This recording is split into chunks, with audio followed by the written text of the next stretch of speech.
The Assam Regiment stands as a formidable shield along India's eastern frontiers, embodying the spirit and resilience of the Northeast. Raised in 1941 during World War II, this regiment was established to defend against the Japanese advance into India's vulnerable eastern borders. The first recruits were drawn from the diverse tribes and communities of Assam and the broader Northeast region, forging a unique brotherhood rooted in valor, loyalty, and determination. Their regimental war cry, "Rhino Charge," symbolizes their fierce fighting spirit and the strength of the one-horned rhino, an emblem they proudly wear on their insignia.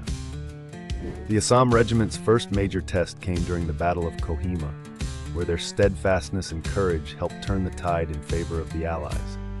Since then, they have played pivotal roles in the 1962 Sino-Indian War, the 1971 Bangladesh Liberation War, and numerous counterinsurgency operations in challenging terrains.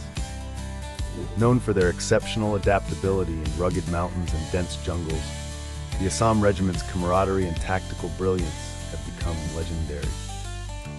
They stand as a symbol of unity and diversity, drawing strength from their multicultural roots while defending the nation's borders with unwavering dedication and honor.